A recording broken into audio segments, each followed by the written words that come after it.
Welcome back to day 2 of Discount Travel Secrets. Today's topic is going to be on the transportation sector. But before we get started, I want to go back to yesterday's assignment to just make sure that you've done it and thought through it, because you're going to need to use those things today.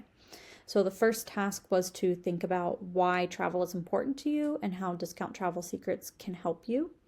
And then the next task was to create your travel bucket list and then narrow it down to your top 5 or so trips that you think you could probably do in the nearest future, or maybe even just your most aspirational trip. You can kind of choose however you would like and then go through this course through the lens of planning step by step how you're going to make that trip happen. And then also, before we go further, I wanted to review, I said at the beginning that each day we're going to reiterate the goal of this course to make sure that this is what we're delivering to you. And our goal is that by the end, you will have an understanding of each sector of the tourism industry and know how to maximize discounts in each one, as well as how to travel more or better for less. So let's get started with day 2, and this is on transportation. So the transportation sector consists of anything that gets you where you need to go. And it's actually broken up into 2 separate categories. You have your external and your internal transportation. The external transportation is what gets you from your house to your destination. So your flight to get there, driving there, anything like that. The internal transportation is the transportation you take once you're actually in that destination. So whether you have your own car, you're renting a car, you have public transportation, bicycles, anything like that, walking, all of that would be internal transportation. So then why is transportation important? This is because depending on where you're going, transportation can either be your largest expense or your cheapest expense. So the example that I have here is I grew up in Ohio, and I always wanted to go to Ohio growing up. My dad would never take us. Because if you think about it, flights were $1,000 a person round trip. So for all of us to go, you're spending $5,000 just to get there and back. Instead, we went to Disney World every single year, multiple times a year, and we would drive. It costs a few $100s to fill up a car each way. You have to stop for gas maybe twice, fill up before you go, maybe fill up once while you're there. And then now you've freed up $5,000 on your park tickets or your food or anything else, your accommodations. So that's how you can kind of compare. This is why the transportation part can be so important, is because it can really make or break your budget depending on where you're choosing to travel. So then the second part of that is getting around once you're at your destination. I'll use Disney World again as the example. Once we're at Disney World, all their transportation is free. So not only was it super cheap to drive 5 people rather than flying 5 people somewhere, it's also free once we get around because we were also staying at a Disney resort. So parking our car at our resort was free.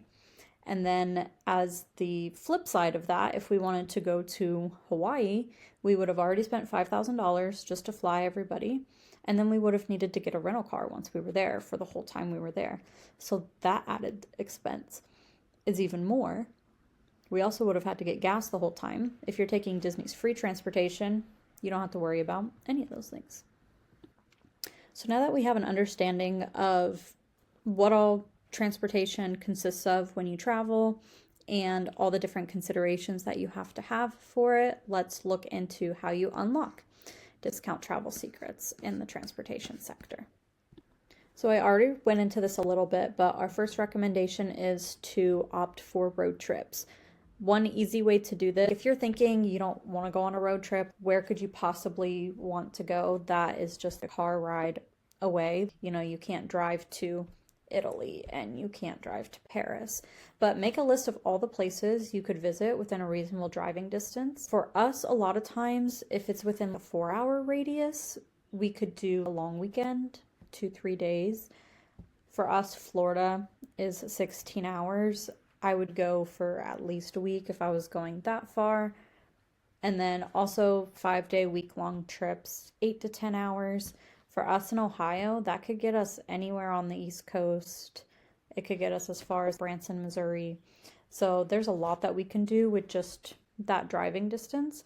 So once you kind of see all that's available to you, if you're not a road tripping type person, it might make you more open to the idea because you won't feel like you're skimping. There's actually really cool places that you can drive to.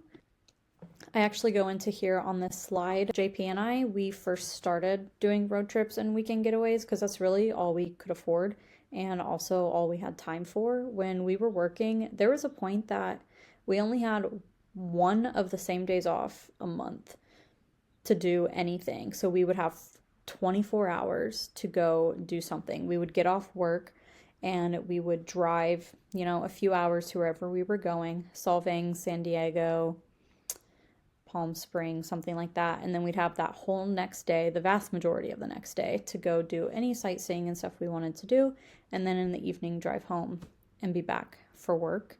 So transportation, road tripping, driving for us was always the most convenient because you could get up and go at any time.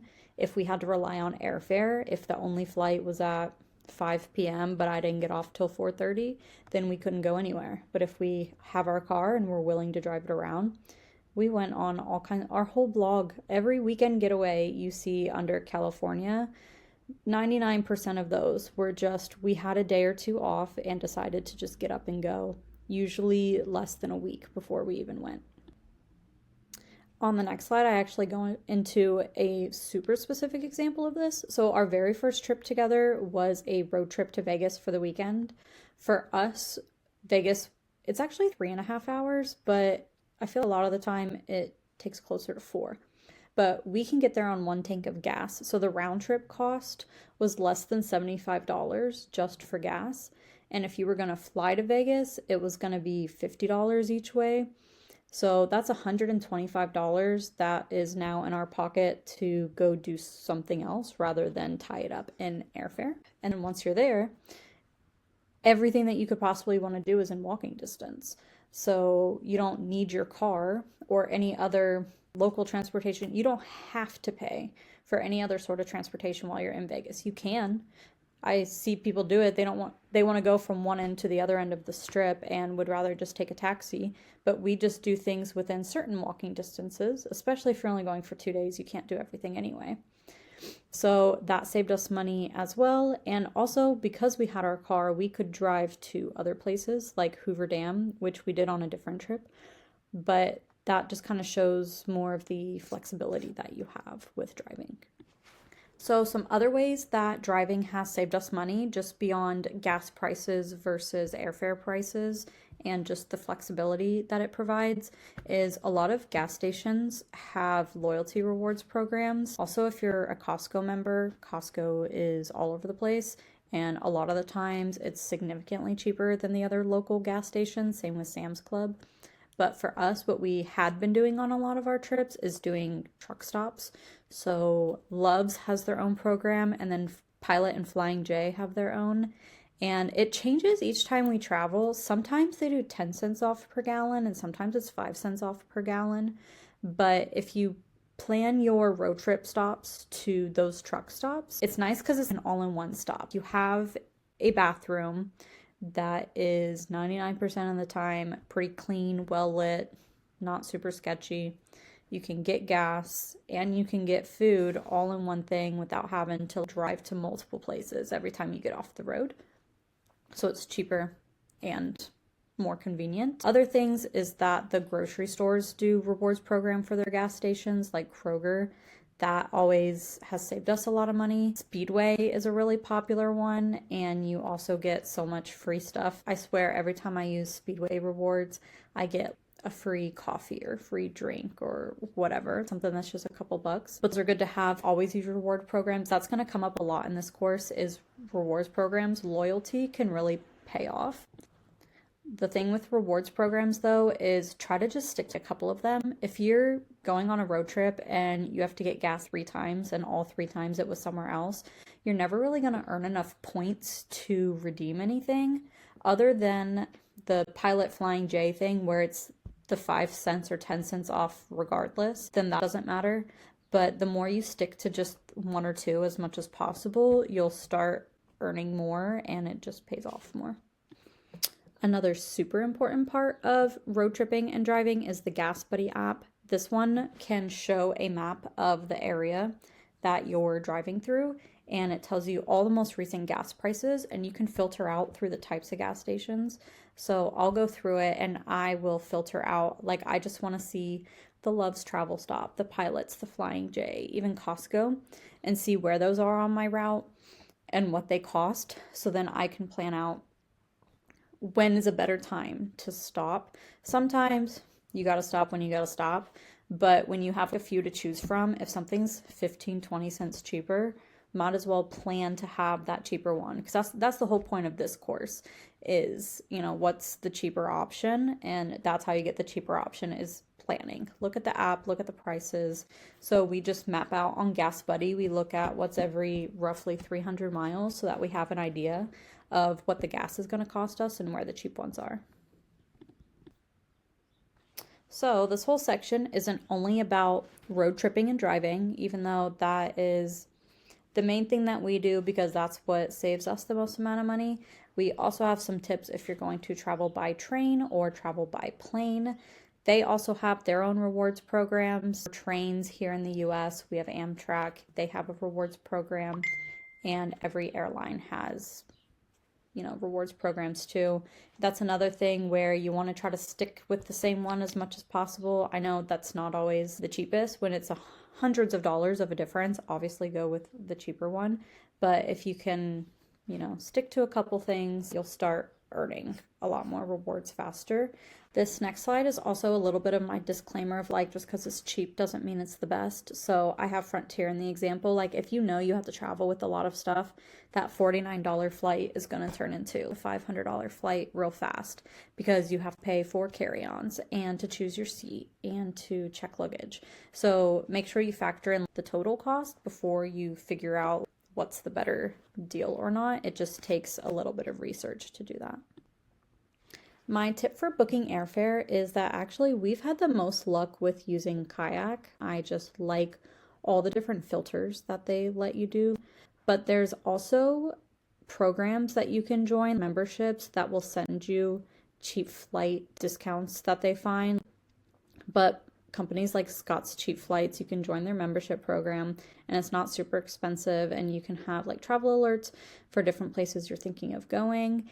And if you're someone that you know you're going to fly, I would say a flight that's longer than 2 hours at least a couple times a year, especially if you're wanting to go on one of your bigger bucket list trips. These memberships are going to be worth their money because they're not expensive to begin with.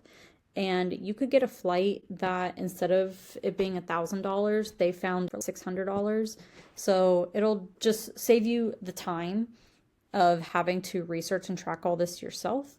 And it's not a lot of money up front for you either. I actually have an example here from Scott's Cheap Flights. A lot of times between Ohio and Florida, flights will be like $400. And through them, we were able to find a $125 round trip flight that was just around time of Thanksgiving. Another thing that I talk about in here is that where you live will vastly impact some of these things.